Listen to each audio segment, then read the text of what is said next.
स्वागत है आपका फ्री स्टडी चैनल पर। आज की इस वीडियो में हम बात करने वाले हैं सत्ता के नए केंद्रों के बारे में। सत्ता के नए केंद्रों के बारे में जो कि आपके 12th क्लास के बुक 1 का सिलेबस है, चैप्टर नंबर 4 है ये। तो आप एंड तक वीडियो को ज़रूर देखना ताकि आप सत्ता को लेकर के एक एक चीज़ को ध्यान से समझें। सबसे पहले तो हम समझेंगे कि सत्ता क्या है। सत्ता क्या है, सत्ता से क्या अभिप्राय है। तो सत्ता से अभिप्राय निर्णय लेने की अंतिम शक्ति और उसे प्रभावित करने की शक्ति को ही सत्ता कहते हैं। ओके, निर्णय लेने की अंतिम शक्ति और उसे प्रभावित करने की ही जो शक्ति है उसी को हम सत्ता कहते हैं। तो ये तो था सत्ता। अब देखेंगे हम सत्ता के वैकल्पिक केंद्र क्या होते हैं। तो सत्ता के वैकल्पिक केंद्रों से अभिप्राय अंतर्राष्ट्रीय राजनीति की अवधारणा से है। अंतर्राष्ट्रीय राजनीति की अवधारणा से, अंतर्राष्ट्रीय का मतलब होता है इंटरनेशनल लेवल पर। इट मीन्स कि कई सारे देशों का समूह मिलकर एक अंतर्राष्ट्रीय स्तर पर कोई भी ऑर्गेनाइज जो है संगठित करती है, जिसमें निर्णय लेने की अंतिम शक्ति अमेरिका के अतिरिक्त अन्य क्षेत्रीय संगठन या देश के पास भी हो। इसे ही सत्ता के वैकल्पिक केंद्र कहे जाते हैं। यानी कि अब अमेरिका जो है पूरे विश्व में द्वितीय विश्व युद्ध के बाद अमेरिका को महाशक्ति के रूप में देखा जाता था। यानी कि पूरे वर्ल्ड में एक अमेरिका ही था जो सबसे ज़्यादा शक्तिशाली था। पर जैसे ही द्वितीय विश्व युद्ध खत्म होने के बाद अमेरिका के अलावा भी कई सारे छोटे छोटे देश हैं, यानी कि छोटी छोटी शक्तियां हैं, क्षेत्रीय शक्तियां हैं, उनका उद्भव होना शुरू हुआ। तो जो सत्ता के वैकल्पिक केंद्र है, इसी को कहा गया है कि अमेरिका के अतिरिक्त कई छोटी छोटी शक्तियाँ जो है वह अपना एक सत्ता विकसित करने के लिए नए नई योजना बना रहे। तो उन्हीं को हम सत्ता के वैकल्पिक केंद्र कहेगा। वैकल्पिक का मतलब ही होता है कई सारे ऑप्शंस, यानी कि पूरे विश्व में अमेरिका के अलावा भी कई सारी शक्तियां जो है उभरने लगी थी। अब हम देखेंगे कि जैसे कौन कौन सी शक्तियां उभर रही थी, ये अब हम देखेंगे।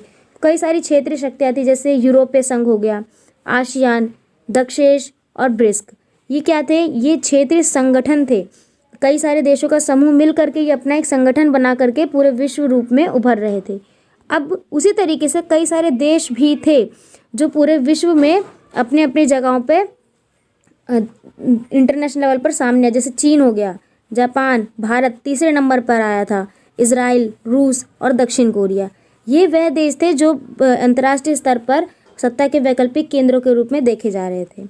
अब हम समझेंगे क्षेत्र संगठन किसे कहते हैं। क्षेत्र संगठन किसे कहते हैं? ओके, तो क्षेत्र संगठन किसे कहते हैं? क्षेत्र संगठन से अभिप्राय किसी क्षेत्र विशेष में आर्थिक, राजनीतिक, सांस्कृतिक व सामरिक क्षेत्रों को ध्यान में रखकर बनाया गया संगठन ही क्षेत्रीय संगठन कहलाता है।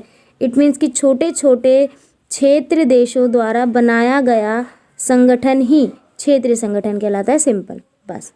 जैसे यूरोपीय हो गया, आसियान हो गया, दक्षेश, सार्क, ब्रिक्स, ये हो गया आपके क्षेत्रीय संगठन।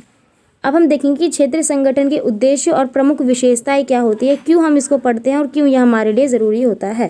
ओके, तो सबसे पहले उसके उद्देश्य और प्रमुख विशेषता क्या है कि ये परस्पर सहयोग देते हैं। जब कई सारे छोटे छोटे देश आपस में मिल करके अपना एक संगठन बनाएंगे, है ना, तो उनके बीच में एक आपसी सहयोग होता है। तो ये सबसे बड़ी विशेषता उनके बीच में निकल करके आती है। दूसरी विशेषता सामूहिक सुरक्षा पर बल देते हैं, यानी कि आपस में कोई भी मतभेद हो तो आपस में बैठ करके निपटारा करने पर ही ज़्यादा बल देते हैं।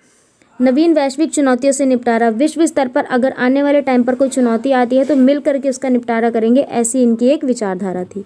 तो ये उनकी एक विशेषता है।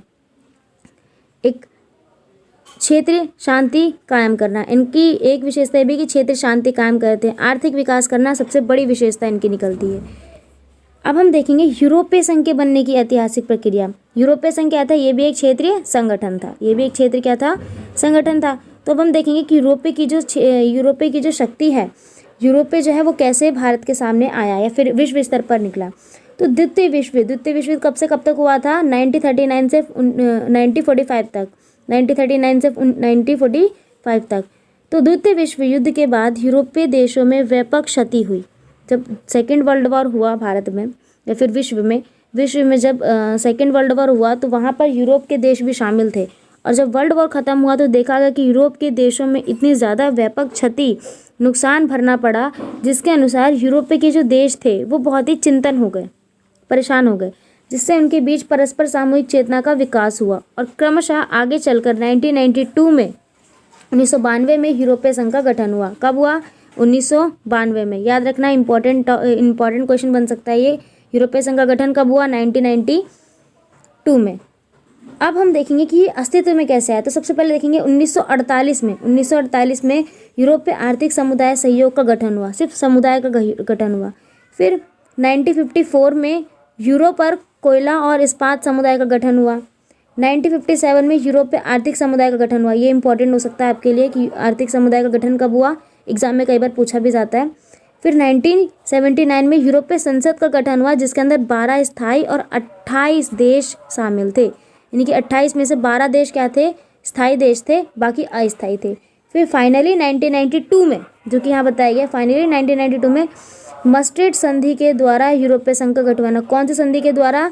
मस्ट्रिड संधि के द्वारा। इंपॉर्टेंट क्वेश्चन है ये, मार्क कर लो आप इसको, काफ़ी ज़्यादा इंपॉर्टेंट है। एग्जाम में एक बार नहीं काफ़ी बार पूछा जाता है कि कौन सी संधि के द्वारा जो है मस्ट्रिड संधि का गठन हुआ।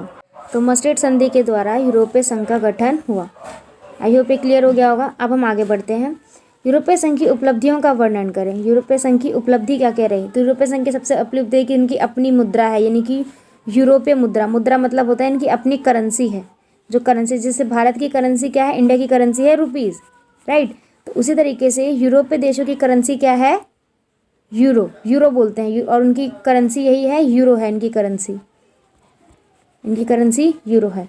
उसके अलावा इनका अपना एक स्थापना दिवस है, स्वयं का झंडा है, संसद और राष्ट्रगान भी है। तो ये क्या है? यूरोपीय संघ की उपलब्धियाँ।